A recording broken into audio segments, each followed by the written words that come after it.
पापा, नया घर बनकर बिल्कुल तैयार हो चुका है। सोच रहा हूँ कि वहाँ दिवाली पर शिफ्ट कर लूँ। राजवीर ने अपने पापा मनोहर लाल जी से कहा। राजवीर मनोहर जी और संयुक्ता का इकलौता बेटा है। संयुक्ता वहीं पर बैठी मूक दर्शक बने चुपचाप सुन रही है।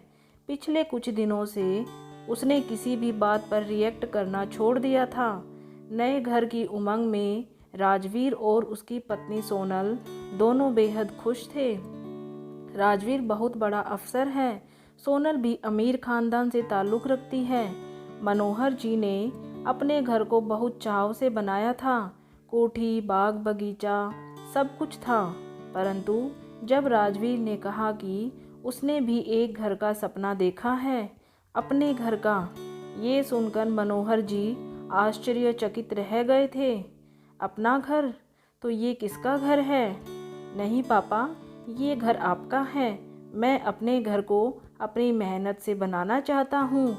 फिर उसने उनसे कुछ पूछने की ज़रूरत नहीं समझी थी। सब कुछ सोनल और उसकी मर्जी से होने लगा था। बीच बीच में राजवीर उनसे सलाह ले लिया करता था। जबरन उन्हें 2-3 बार साइड पर भी ले गया था। माँ को तो न कुछ पूछा न कुछ दिखाने की ज़रूरत महसूस की थी। संयुक्ता के अंदर तो जैसे सब कुछ मिट गया था। जिस बेटे को उसने जान से भी ज़्यादा प्यार किया था, उसने एक तरह से उसका तिरस्कार कर दिया था। तिरस्कार बोलकर ही नहीं, चुप रहकर भी किया जा सकता है। संयुक्ता महसूस कर सकती थी। सोनल ने बहू के रूप में कभी उन्हें कोई तकलीफ नहीं दी थी।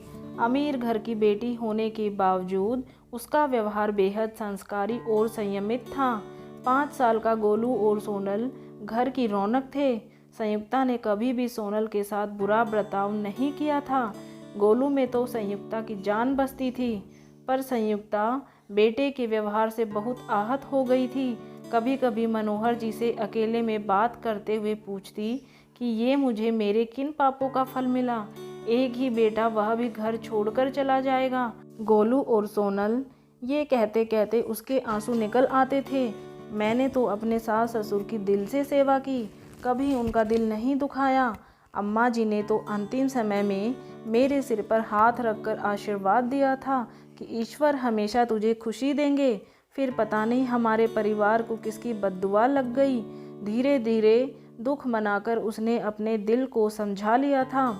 मनोहर जी उसे समझाते कि तुम्हारा जब मन करे वहाँ चली जाना।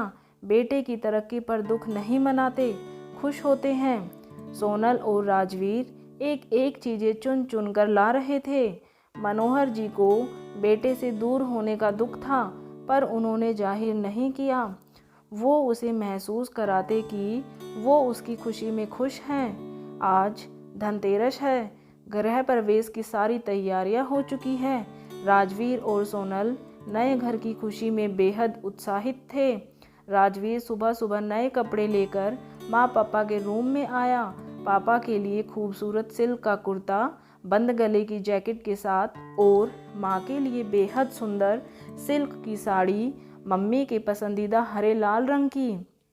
माँ पापा जल्दी से तैयार हो जाइए, 11 बजे का मुहूर्त है। संयुक्ता चुप थी, सोच रही थी कि बस तैयार हो जाओ और चलो। अंदर जैसे कुछ ख़त्म सा हो गया था। ना कोई उत्साह, ना कोई खुशी। उसे जाकर सिर्फ खड़े होना है। गोलू आकर उसके गले से झूल गया। दादी माँ, आप मेरे साथ चलोगी ना? आंखों में आंसू भरकर उसने गोलू को छाती से चिपका लिया। संयुक्ता गाड़ी में पूरे रास्ते भर चुप थी। जिस दिन भूमि पूजन हुआ था, उसके बाद आज वो घर देखने जा रही है। गाड़ी से उतरते ही सामने बेटे की कोठी को सिर उठाकर देखा तो दंग रह गई। बहुत खूबसूरत आधुनिक तरीके से डिज़ाइन किया गया था।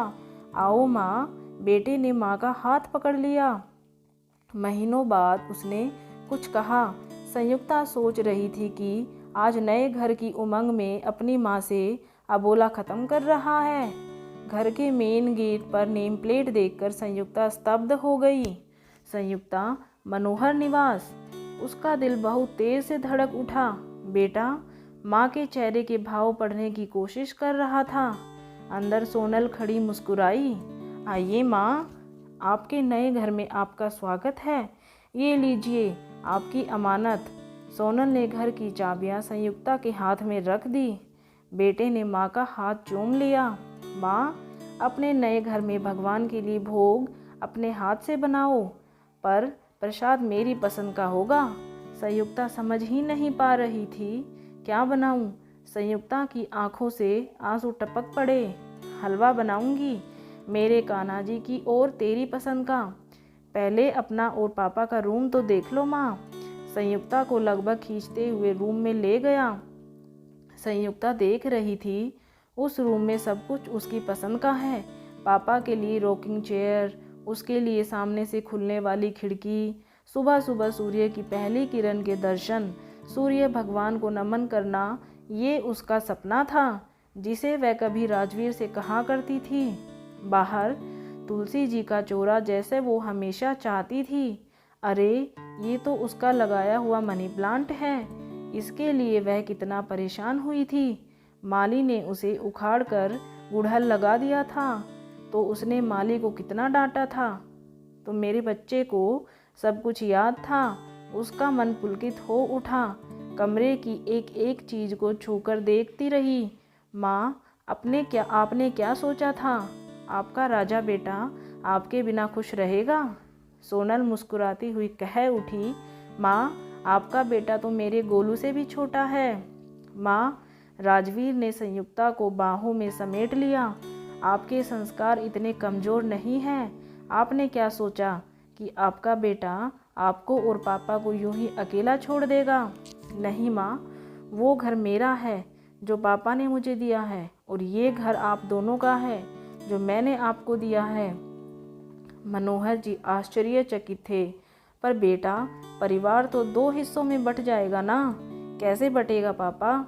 ये घर मेरे ऑफिस के पास है, इसलिए वर्किंग डे पर यहाँ रहेंगे और वीकेंड पर वहाँ रहेंगे। मैं दादी माँ के पास ही सोऊंगा। ऐसा कहकर गोलू दादी के आंचल में छिप गया। संयुक्ता आंखों में खुशी के आंसू लिए अम्मा जी का हाथ अपने सिर पर महसूस कर रही थी। तो दोस्तों, आपको ये कहानी कैसी लगी कमेंट बॉक्स में बताएं, और ऐसी ही अच्छी अच्छी कहानियाँ सुनने के लिए अगर अभी तक आपने चैनल को सब्सक्राइब नहीं किया है तो जल्दी से सब्सक्राइब कर लीजिए। वीडियो देखने के लिए धन्यवाद।